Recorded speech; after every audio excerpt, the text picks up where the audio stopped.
What's happening, everybody? The park has been open for almost 2 months now, come one, come all, and has since gone on to become the highest grossing motion picture of 2015. I'm a little late to the party, if you want to call it that, and that's because, number one, I wasn't all that excited for it, and number two, the idea of sitting in an overcrowded movie theater for an overhyped, average run-of-the-mill summer blockbuster flick just didn't strike me as being a very good time.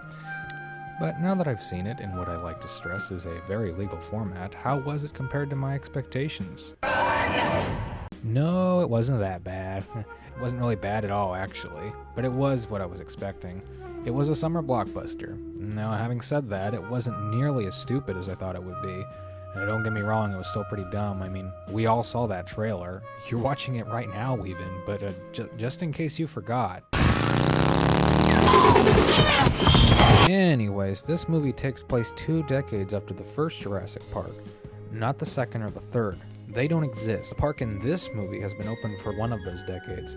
I don't know how exactly, I guess you got the money, whatever. I don't know why some CEO, or anyone for that matter, would want to try and reopen the park to the public after what happened to everybody last time, before they even got a single customer, no less. Corporate enterprises aren't exactly a daring bunch when money back is not guaranteed. They tend to play it safe, like with this movie. Speaking of which, something I've heard quite a bit from both people and a few critics in regard to the film is, it's a critique of the entertainment industry and how the consumer always demands more, to which the companies in charge eagerly present them with. Oh, the irony. You're aware that this is the 4th entry to this franchise, right? Somebody was asking for it. Somebody. They don't seem to grasp that this movie is actually the very thing they claim it to be criticizing. I recognize, however, that was probably never the film's intent.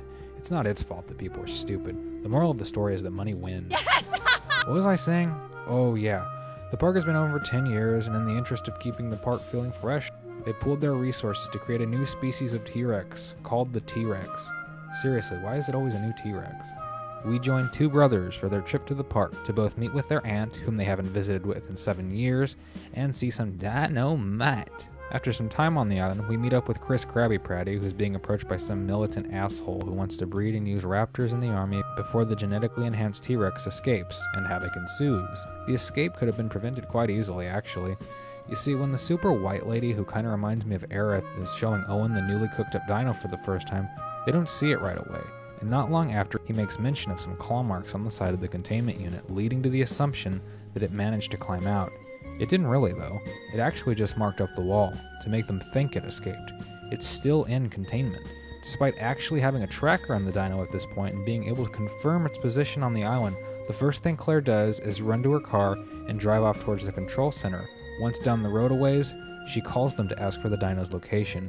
Meanwhile, Owen and a few underpaid union workers step inside the cage to further investigate the escape. They then verify that it is still in the cage, resulting in the death of 2 drones and the escape of the T-Rex. She should have just called first and found out where it was. There was nothing she could have done at the control center that she couldn't have also done at the cage. Although maybe she was heading there because the phone signals are so terrible on this island. I'm serious, at almost every crucial moment where someone is communicating via phone or walkie-talkie, the connection proceeds to get weak and drop. I bet none of the other park goers on the island are having problems with their service. It's just a quick and easy way for the filmmakers to chalk up some suspense. Speaking of people who are most likely to complain about their phone service, the 2 kids in this movie were really underdeveloped. Their whole purpose here was simply to better inform the audience to what a sterile, stiff, business-oriented character Claire is, and to give us a few more run-ins with the dinos that we wouldn't have gotten otherwise. Think about it. If they never came, Claire and Owen would have almost never ventured outside the boundaries of the park. Oh, and maybe because there were kids in the first film and they felt like throwing in a few homages, which they did. Also, those gyroscopes are really unsafe. In the movie, the 2 kids actually just wander outside of an open gate off the premises. There should be a guard, a watchtower or something nearby. You're telling me that something like this has never happened in the 10 years they've been in business? I also remember there's this part where they're explaining about the gyroscope. Not to worry, the glass used in the construction of the gyroscope is strong enough to withstand a .50 caliber bullet. Well, it's comforting to know that you'll be safe from a gunshot at the very least while you're out looking at the dinos. Not teeth or claws, though. God, idiots. Performance-wise, the kids weren't terrible, just acceptable. Never felt like they were genuinely terrified like the kids in the first movie. You know what might have helped, though? Jello. What do I mean by that? Case in point.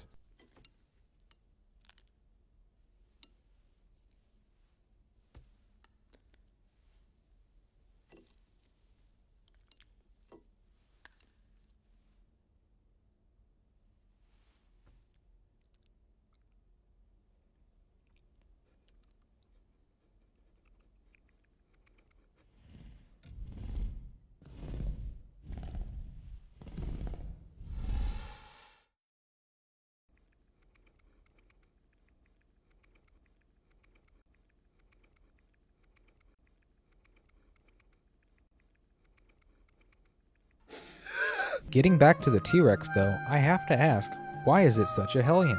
It can camouflage, which it only ever uses once. It can see thermal radiation. It can even modulate its own thermal and infrared output, making it invisible to weapons with thermal detection. And it kills for sport. It kills for sport! They say they mix traces of cuttlefish, tree frogs, and snakes into the genetic code, among other things. Apparently when you put these things into the blender, you get the Murdersaurus. Kills for sport. Give me a break. The director has actually stated that the Indominus Rex is meant to embody humanity's worst characteristics. So, it kills without reason. Alright, that's one. What else does it do? Anything?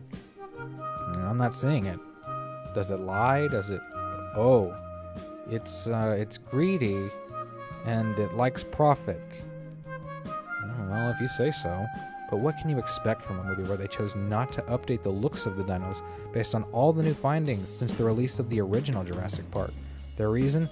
Again, let's refer to the director, who has said, "The film is scientifically inaccurate because it's a science fiction movie, not a documentary." Or in layman's terms, dinos with feathers are goofy. People might not like them. They're silly and they're just not as marketable. He Indominus lives. Okay, so that last bit about the dinos being visually inaccurate is more of a nitpick than an actual problem with the film. Same with the Indominus Rex itself, really. It goes without saying that the premise of a T-Rex escaping captivity on a dinosaur theme park is going to be the biggest draw-in for a movie like this. It doesn't bother me that the Indominus is a big dumb monster, which it is. It's that people are turning it into something that it's not, and it fucking irritates me. You know what else irritates me? I think you do. Owen going biking with the pack is just goofy. Now, to be fair, the scenes with the raptors weren't nearly as unbearable as I had initially anticipated, at least until you get to the ending. After the final confrontation with the Indominus, one of the raptors gives Owen the puppy dog eyes as a goodbye before running off into the wild. Outside of that though, the movie shows considerable restraint in regards to the dinos and the dino madness. Again, until you get to the ending where things get a little ridiculous. On that thing with the bike, there are just some lines you do not cross. There is sadly very little of parkgoers being attacked by these critters, which is likely to disappoint some people. I count myself among the disappointed. I can't speak for everybody, but seeing people get mauled by animals fills me with such a joy. We only get one really good mauling in the movie, and it happens to the kid's nanny. Yeah, they have a nanny. She gets swooped up by a pterodactyl, dropped into a large body of water, swooped up again, gets dunked a few times before the Mosasaurus rises from beneath and eats them both.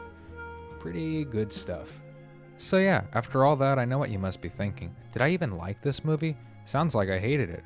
Well, no, I didn't hate it. I was entertained by it, and with a movie like this, a monster movie, that's all you can really ask for, or that's all I would ask for anyway. It never really dragged on, but it would have been nice to see a few more people get eaten. If I were to rate it, what would I give it, you ask? Well, I'd prefer to simply say whether or not I'd recommend it. Would I? If you like Jurassic Park, or monster/dino movies, or are in the mood for some mild to moderate entertainment, I don't see you regretting having watched this movie. If you were hoping for something great, however, this is not that thing. The Look of Silence is that thing. Well, there it is. The veil has been lifted. This whole thing was just a ploy to recommend The Look of Silence to you. Thank you. Have a good night. Oh, before you leave, feel free to leave a comment. How did you feel about Jurassic World? Did you like the video? Hit the thumbs up button. Did you fucking hate it? Well, you slam that thumbs down button. Express yourself, for God's sake. Were you at all mildly amused by my ramblings? Why not subscribe then? I have more on the way, and I hope to have something out every, if not every other week. If you'd like to see me banter on about something in particular, just let me know. Until then, I thank you all for your time, and catch you later.